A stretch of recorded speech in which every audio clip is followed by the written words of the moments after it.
Bonjour à tous et bienvenue dans Bonjour chez vous. On commence une nouvelle semaine et on va être en excellente compagnie puisque nous avons comme invité cette semaine le pasteur Marcelo Tunasi. Et aujourd'hui, on va parler d'un sujet super intéressant. Et si tu faisais partie de la solution? Et oui, on peut tous faire la différence.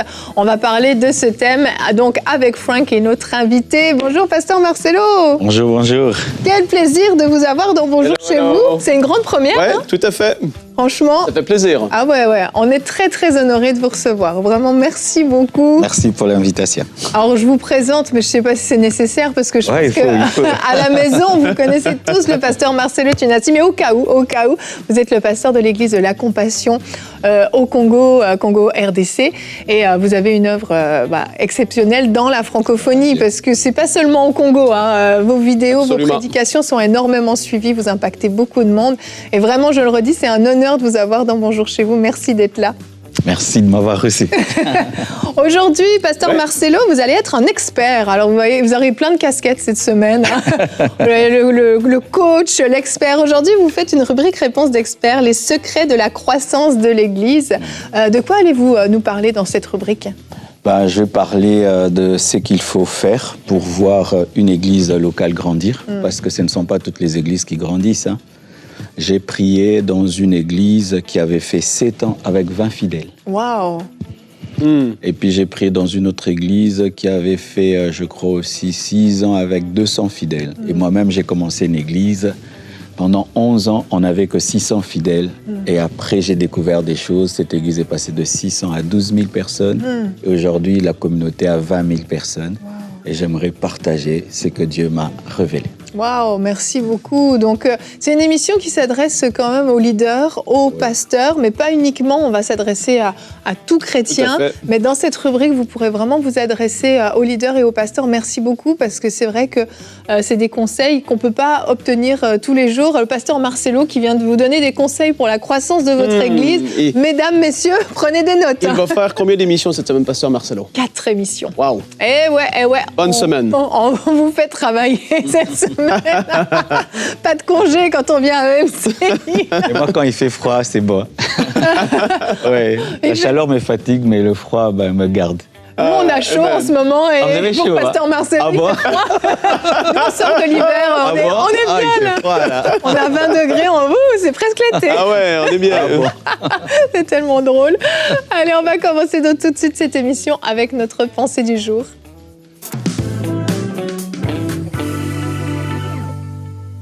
Et oui, comme Evelyne l'a si bien expliqué, on va parler justement de pouvoir faire cette différence. Parce que oui, on est appelé à être des personnes, des hommes et des femmes de foi, des hommes et des femmes de Dieu qui allons faire une différence dans la communauté dans laquelle on se trouve. Mais aujourd'hui, la réalité, c'est qu'il y a peut-être des personnes que vous suivez cette émission et vous êtes un tout petit peu découragés, déçus de comment certaines choses vont, ou ça fait en effet des années que vous êtes dans une église et vous vous dites « Ah, mais si on pourrait avoir un grand bâtiment, si on pourrait avoir la technologie à la fine pointe. » Vous voyez ce que je veux dire? Peut-être qu'on pourrait avoir beaucoup d'activités et là, j'ai l'impression que ma vie spirituelle serait extraordinaire. Mais en fait, toutes ces choses sont bien. J'ai rien contre les grands bâtiments, pas du tout. J'ai rien contre faire les choses autant que possible dans l'excellence. Des grands rassemblements sont très importants aussi. On le voit dans la parole de Dieu. Mais ton épanouissement spirituel, je veux te le rappeler aujourd'hui, ton épanouissement spirituel ne doit pas être lié à toutes ces choses. Parce que parfois, par le découragement, par la déception, par des blessures, on se dit que c'est à cause de ça que ça ne va pas dans ma vie spirituelle. Mais aujourd'hui, je veux que tu puisses saisir cette réalité. Que si ton épanouissement spirituel est lié à des choses matérielles, ou à des organisations de toutes sortes de choses, dans le service dans l'Église. Le service dans l'Église est une très, très bonne chose. Mais des fois, ça remplace la vie spirituelle que tu vas avoir toi-même. Ta vie personnelle, ta relation personnelle avec le Seigneur, c'est là qu'il faut se dire, aïe, il y a peut-être un petit souci qu'on doit régler. Et donc aujourd'hui, même avant d'aller plus loin, je me rappelle de des personnes qui ont été à l'Église et qui semblaient être en bonne santé spirituellement parlant, Et du moment que les choses ont commencé à... Les choses autour de eux, il a commencé à avoir des personnes qui quittent. Si et ça. Et là, tu as vu les gens s'effondrer. Leur vie spirituelle a vraiment mal tourné. Tu te dis, mais en fait, ils étaient appuyés sur quoi? Aujourd'hui, je t'encourage que dans ta vie personnelle, tu t'attaches au Seigneur plus que jamais. Je prie que tu puisses cultiver la vie de l'Esprit dans ta vie personnelle. C'est tellement important. Je veux te rappeler que tu es appelé à être une personne qui est remplie de zèle pour le Seigneur, premièrement. Parce que toutes ces choses qu'on pourrait dire aujourd'hui, si j'avais ces choses, souviens-toi qu'elles sont un luxe pour nous aujourd'hui. L'Église d'aujourd'hui n'a pas traversé les complexités, les choses compliquées du passé quand on regarde à l'histoire de l'Église.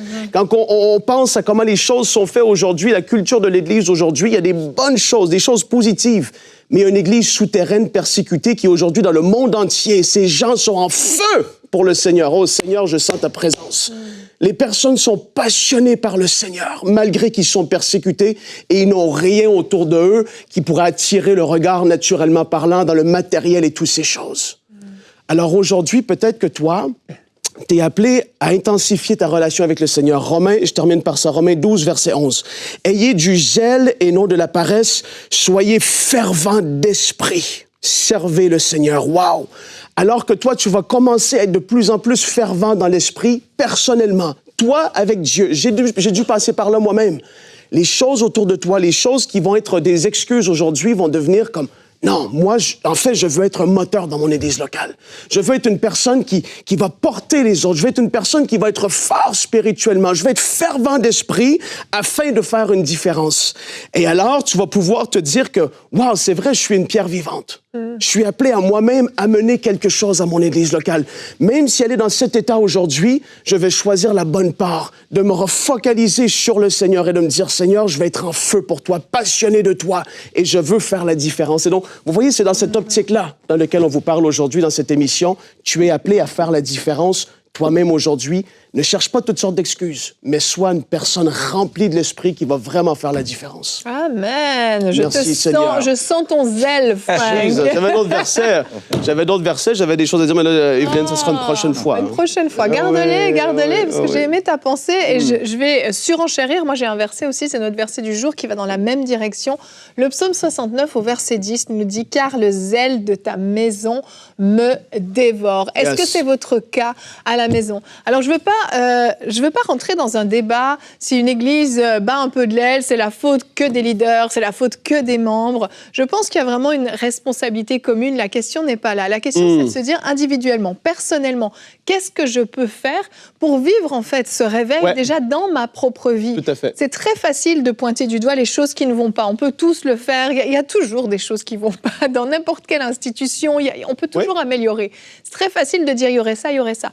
Mais qu'est-ce que je fais moi? Quelle est la différence que j'apporte dans mon église locale, là où je me rends, dans mon assemblée? Est-ce que je fais la différence dans ce groupe de maison dans lequel je vais? Est-ce que je suis quelqu'un qui va encourager? Est-ce que je vais avoir cette passion pour Dieu que je vais communiquer aux autres? Ou est-ce que je vais être dans cette espèce de passivité?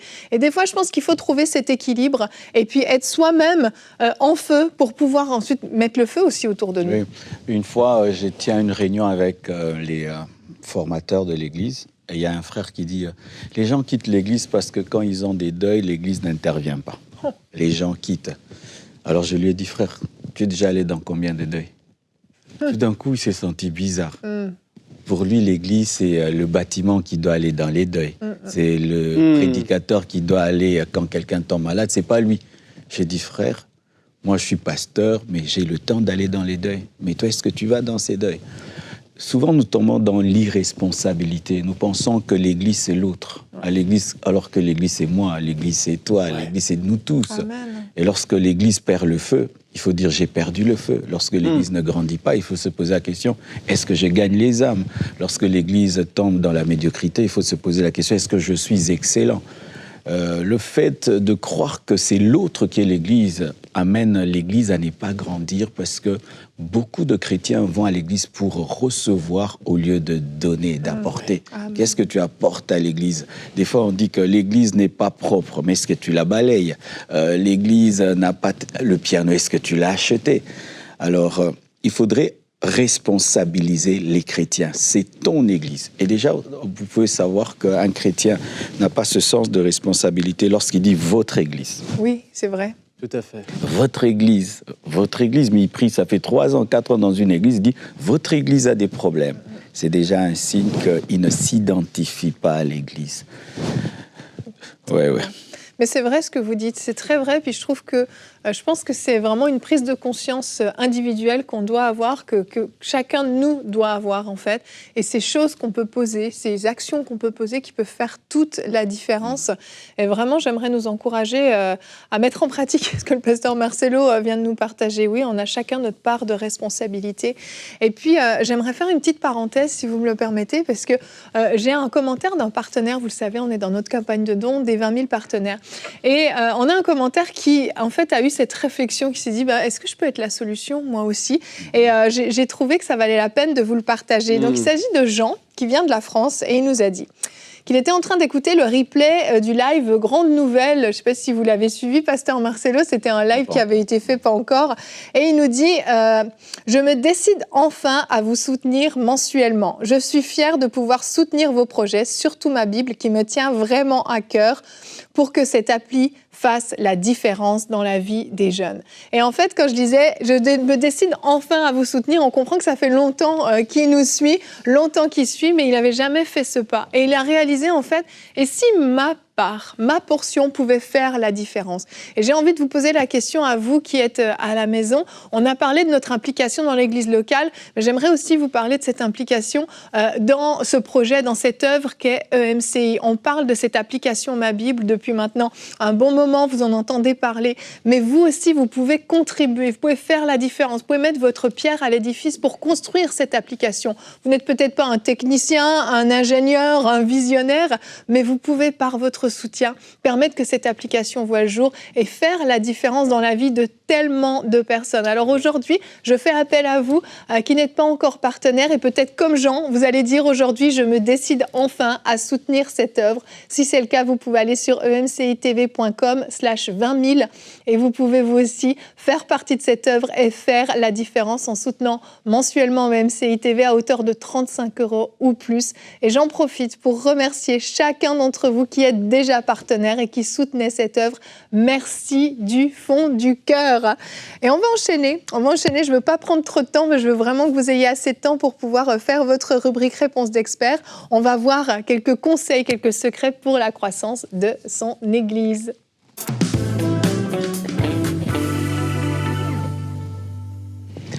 Alors là, déjà, j'aimerais dire ceci, que lorsqu'on parle de la croissance de l'Église, on ne parle pas de l'obésité de l'Église. Parce que des fois, nous voulons avoir des églises obèses, mais qui ne sont pas la manifestation de la croissance de l'Église. Lorsque je parle avec les hommes de Dieu au sujet de la croissance de l'Église, la plupart me parlent du nombre. Tu as combien de fidèles?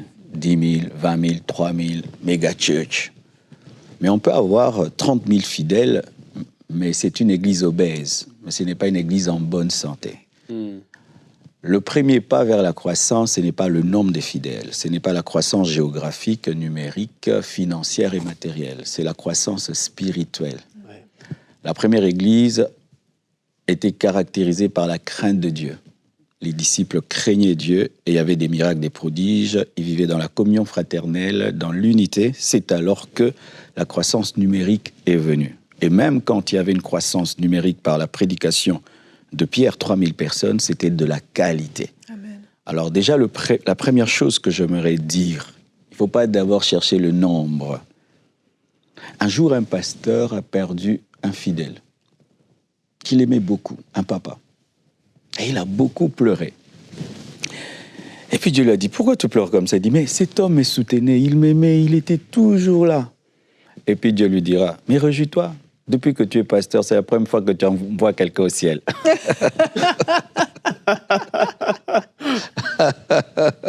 Elle dit, depuis que tu me sers, parmi tous tes fidèles qui sont décédés, et tu as prêché au deuil, c'est le premier qui va au ciel. Aïe, aïe, alors aïe. sois content. Tu as au moins marqué un point. Tu as amené quelqu'un au ciel. Je pense qu'après, il a continué à pleurer. Pour tous les autres qui sont morts avant. C'est ça. Alors, c'est ça, pasteur. Tu as 10 000 membres, gloire à Dieu. Si tous mouraient, qui iront au ciel? Il y a des églises qui sont obèses. Il y a des églises qui croissent. Alors, j'aimerais donner un verset. Dans Acte 9, verset 31, la Bible dit « L'Église était en paix dans toute la Judée, la Galilée, la Samarie, s'édifiant et marchant dans la crainte du Seigneur. Et elle s'accroissait par l'assistance du Saint-Esprit. » Le premier secret pour la croissance de l'Église, c'est veiller que tout le monde soit dans la crainte de Dieu. Et quand je dis crainte de Dieu, ce n'est pas peur de Dieu. C'est l'obéissance, se soumettre à la seigneurie de Jésus-Christ. J'ai aimé l'émission qui a été faite avec Chris, où on parlait d'accepter la volonté de Dieu, même quand elle nous fait mal. Des gens qui soumettent leur volonté à Jésus-Christ. C'est comme ça que Paul a commencé sa vie chrétienne. Paul n'a pas commencé en disant seulement Jésus Seigneur, il a dit Jésus Sauveur, mais Seigneur. Dès le départ, il s'est soumis à la seigneurie de Jésus. C'est ça la première qualité dans une église, des gens qui acceptent la seigneurie de Jésus, qui ne viennent pas d'abord pour le mariage, la bénédiction, le miracle, tout ça c'est bon, mais qui se soumettent à Christ. Et de deux, l'église doit croître par l'assistance du Saint-Esprit. Pas par le marketing, management, d'abord le beau, non, la croissance de l'église. Et j'ai aimé ce que tu as dit, l'église persécutée. Ils n'ont pas le temps d'avoir Facebook, YouTube. D'ailleurs, eux, ils ne peuvent pas faire de live, sinon on va découvrir, on va les tuer. Mais tu arrives là-bas, il y a un pasteur qui a témoigné, qui est allé dans l'église des catacombes. Il n'avait pas de Bible, mais il récitait la Bible de tête. Oh, qui a la Bible? Et je crois qu'il a amené des Bibles, et puis chacun donnait à l'autre. Et pourquoi pas toi? Ah bah je l'ai en tête. Et pourquoi? Mais si on me voit avec une Bible, on va me persécuter. J'ai mémorisé la Bible. Maintenant, il y a des frères corinthiens, frères romains, frères psaumes. Wow. Les psaumes, frère psaume, lève-toi. Psaume, aïe. Wow. Le pasteur était humilié. Il s'est senti petit. Il a dit, c'est vous qui devez m'enseigner. Ouais. Et cette église n'a pas tout ce qu'on a ici, mais cette église est grande, elle est forte. Oui. Donc, la croissance par le Saint-Esprit d'abord. Alors moi, par exemple, parce que je tire tout ceci de mon témoignage, j'ai commencé une église, aujourd'hui, ça fait 26 ans. Les premières années, j'ai ramé, 11 ans. J'ai ramé, j'ai bossé comme un fou. Je suis même tombé malade, j'ai eu l'hypertrophie du ventricule gauche. Un jour, je prends mon micro, là, il tombe. Wow. Fatigué. J'ai bossé. Alors Dieu m'a dit, Marcelo, tu travailles à Lemba, mais je ne t'ai jamais appelé après à Lemba. J'ai dit, mais Seigneur, mais quand même, il y a des âmes qui viennent, oui. Tu étais dans ma volonté permissive. J'opère aussi dans ma volonté permissive, mais tu n'es pas là où je t'ai envoyé. Mais j'ai dit, mais comment? Mais le commissionnaire n'est pas le Saint-Esprit. Ce n'est pas parce que quelqu'un te dit qu'à gauche, il y a une salle vide, que c'est la salle que Dieu a choisie. Ce n'est pas parce qu'il y a une disponibilité de salle que c'est le lieu de la destinée. Il faut se laisser conduire par le Saint-Esprit. Comme j'ai grandi à Lemba, je voulais implanter une église à Lemba parce que j'étais connu à Lemba, j'avais des amis à Lemba et on m'a trouvé une parcelle à Lemba. Lemba, c'est une commune de Kinshasa. Mais la voix de Dieu au début du ministère me disait, va à Limete. Limete, c'était le lieu des grandes églises, les méga-churches. Et moi, je me dis, le petit Marcelo, là où il y a des méga-churches, mais je me fais bouffer, qu'est-ce que j'irai faire? J'ai réfléchi comme un humain. Il faut faire attention à l'intelligence humaine dans l'œuvre de Dieu. L'intelligence humaine, la stratégie, le positionnement. Comme c'est un coin bien connu, fréquenté, si je mets l'église là, les gens passent là, à côté il y a un restaurant. 11 ans, j'ai tout fait. 600 membres, ça ne bouge pas, ça ne grandit plus. Et puis Dieu m'a dit, recommence. Tu quittes Lemba, tes racines comme Abraham, quitte tout. Va à Limete. Sur 600 membres, 400 me quittent. Wow. Parce qu'ils trouvent que c'est loin. Ben oui, forcément. Là-bas, le loyer est plus cher, coûteux. Avec 200 fidèles, on recommence à zéro. Mais là-bas, il y avait quelque chose. La voix de Dieu était claire dans mon esprit. Le Saint-Esprit me donne les programmes. Tu organises ça, tu fais ça, ne fais plus ça, change. Après 3 ans, arrête ce programme, fais ce programme. Ce programme, tu as vu ce culte-là, il ne va plus bien. Fais ça. Et depuis, l'église a explosé. On est passé de 200 à 1000, à 2000, à 3000. Jusqu'aujourd'hui à 12 000. Et puis on a commencé à ouvrir des églises. Maintenant, on a 50 extensions. Si nous rassemblons tous les fidèles, ça fait 20 000. Mais mon but, c'est même pas 20 000 membres, ni 12 000. C'était maintenant la qualité. Ouais. Aussi, des fois, je vois beaucoup d'hommes de Dieu qui se poumonnent pour que l'Église grandisse. Vous avez des enfants. Est-ce que chaque matin, vous mesurez vos enfants? Non. Quelle mère, chaque matin, mesure les enfants? Moi, j'ai arrêté même de compter. Hein. Ouais. À la fin de l'année, on compte. Mais chaque culte, j'ai arrêté. Vraiment, c'est... chacun sa conviction. Chaque culte, on était à combien? Ah là là, c'est trop stressant. Ouais. C'est comme un enfant. Viens, on va te mesurer. Et puis on trace. Ah, il n'a pas grandi. On oublie même. Et un jour, boum, il est plus grand de taille. C'est vrai. N'est-ce pas? Que font les mamans? Les mamans veillent à nourrir. Nourriture, boisson. L'enfant doit se laver, doit dormir, doit bouger. L'Église aussi. L'Église doit dormir, l'Église doit se laver, l'Église doit boire, l'Église doit manger. Si l'Église boit bien, mange bien, se repose bien, bouge bien, l'Église ne peut que grandir. L'Église se lave comment? Par la sanctification. Il faut veiller que l'Église soit dans la pureté. Lorsque un enfant ne se lave pas, qu'est-ce qu'il y a? Les microbes vont venir et il va tomber malade seulement parce qu'il ne se lave pas. Une église qui n'écoute pas le message de la sanctification, de la repentance, de l'obéissance, dire aux chrétiens qu'un enfant de Dieu ne demeure pas dans le péché, c'est comme dire à un enfant qu'il faut se laver. Deuxièmement, même si un enfant est bien lavé, s'il ne bouge pas, il est là, affalé sur sa chaise, il regarde la télé, il tombe malade. On dit aux enfants, va jouer. Même ceux qui n'ont pas des grandes maisons, ils vont dans des cours. L'Église, il faut évangéliser. L'évangélisation n'est pas que la part du pasteur, du leader. L'Église ne doit pas grandir par le pasteur seulement. Les fidèles doivent sortir, prêcher dans les bus, dans les rues, gagner leurs amis à l'école. C'est ça l'exercice. Allez, faites. L'exercice spirituel. Aussi, la nourriture. Le lait de la parole. Les chrétiens ne doivent pas prendre du whisky spirituel, le lait de la parole. L'évangile, l'enseignement, il faut enseigner. C'est vrai que prêcher, c'est bien, mais il faut expliquer la parole, le lait spirituel. Il y a un miracle qui se passe dans la nature, c'est que lorsqu'un enfant naît, automatiquement, il s'est tété. Et un vrai chrétien a soif des Écritures. Les chrétiens désirent l'enseignement. Ils ont ça en eux, un vrai chrétien désire cela. Et lorsqu'il n'y a que des déclarations et des déclarations, c'est un enfant qui a besoin de lait, mais on lui donne tout le temps du jus et du jus synthétique, et ça tue, et ça rend malade. L'enseignement, la nourriture solide, il faut croître dans les enseignements. On commence au début des choses simples, mais en grandissant, l'eschatologie, la pneumatologie, il faut enseigner. Et ceux qui même ont l'appel au ministère doivent connaître les détails et la profondeur de la parole. Et cet enseignement doit être équilibré. Lorsqu'un enfant ne prend que des sucreries, il peut devenir diabétique. Lorsque l'enfant ne boit pas assez d'eau, il peut avoir un problème de rein. Et il faut un enseignement équilibré. Et là, Dieu m'avait enseigné, il m'avait dit, Marcelo, regarde, quand tu prêches, tu ne prêches qu'aux hommes de Dieu.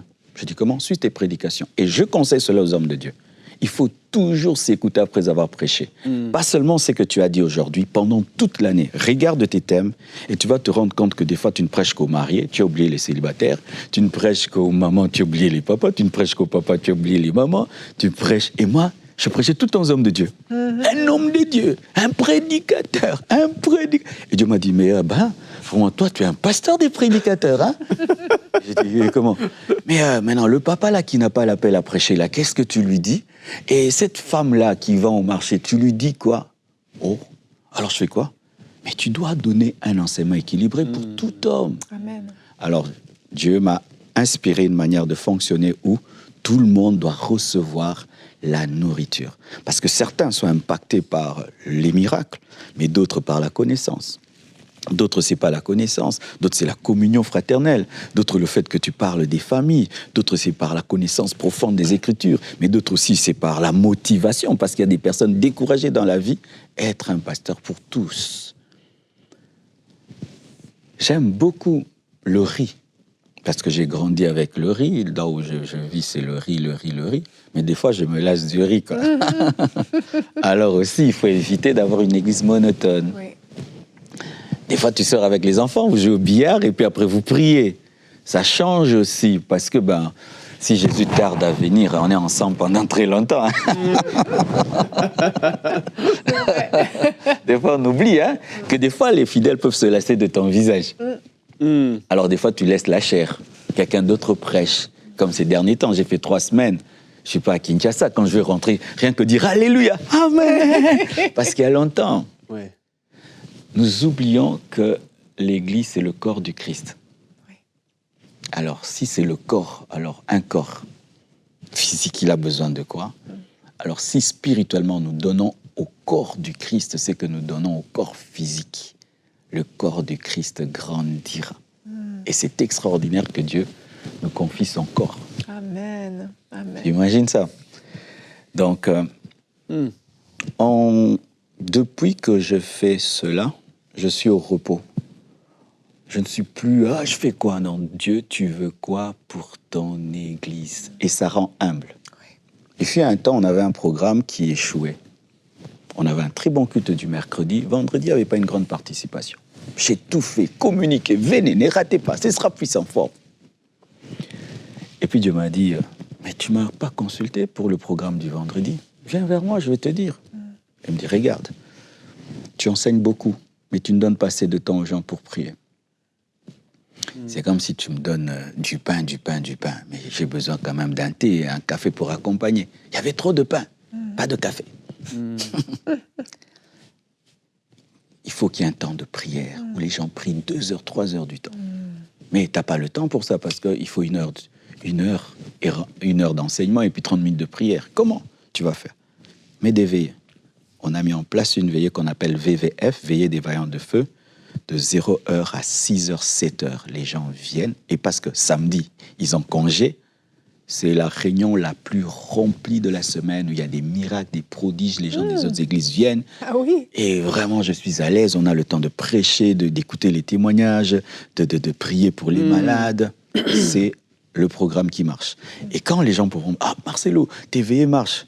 Comment je peux me glorifier de ça? Parce que même moi, là, j'avais ramé. Une église conduite par le Saint-Esprit humilie le leader. Et quand le leader est humble, Dieu continue à se glorifier parce que l'humilité précède la gloire. Beaucoup d'églises ne grandissent pas parce que c'est l'idée de l'homme, et l'homme se glorifie parce que c'est son idée qui a marché. Mais si c'est l'idée de Dieu, tu restes humble. Et si tu restes humble, Dieu continue à donner la croissance parce que tu le glorifies par ton humilité. Amen. Donc, c'est ça, quoi. Merci beaucoup, Pasteur Marcelo. C'était super riche. J'aurais aimé vous écouter encore. Dieu nous a confié son corps. Jésus nous a confié. Ça, c'est fort. C'est le beau mot de la fin. Vraiment, ouais. merci beaucoup. Wow. Vraiment, c'était très, très intéressant, très, très riche. Je ne sais pas si vous avez pris des notes à la maison, mais sinon, je vous invite encore une fois à réécouter, à prendre des notes pour pouvoir mettre en pratique, à vous qui êtes leader même de cellules de maison, qui êtes pasteur. Vraiment, le Seigneur a déposé des pépites. Merci beaucoup. Merci. Et ce n'est que le début de la semaine. On va continuer demain. Où est Dieu dans ton agenda? Et avec vous, Pasteur Marcelo, on va voir comment avoir le temps pour sa famille. Ah là là, difficile. Le mal de cette société, vraiment. Donc, vous ferez une rubrique famille demain. Merci d'avoir été avec nous. Evelyne, demain? Tu seras là aussi. À toi de me le dire, je ne sais plus. Je ne sais plus. Non, je ne serai pas là. Je ne crois pas. C'est Aurélie et Nadine. C'est merveilleux. Allez, à demain. Merci d'avoir été avec nous et bonjour chez vous.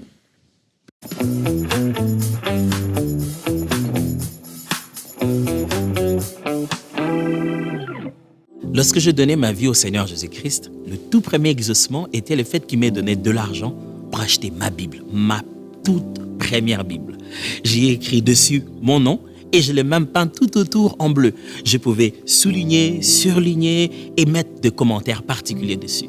Ce que MCI voudrait faire, c'est justement rendre la parole de Dieu, la Bible, gratuite pour que chacun puisse télécharger cette application et mieux, avoir cette dynamique avec la parole de Dieu où vous pouvez vous-même souligner, surligner, grossir les textes et même mettre des commentaires dessus. Vous pouvez avoir une Bible que vous pouvez aussi appeler ma Bible. Devenez partenaire avec MCI. Et ce que nous allons faire ensemble va bouleverser le monde. Les gens pourront avoir quelque chose entre les mains qu'ils appellent ma Bible. souligné, surligné, comme si c'était sur un papier. Dès maintenant, faites partie des 20 000 partenaires mensuels qui porteront la vision d'EMCI et qui l'amèneront encore plus loin. Pour faire votre don, rendez-vous sur emcitv.com/20 000.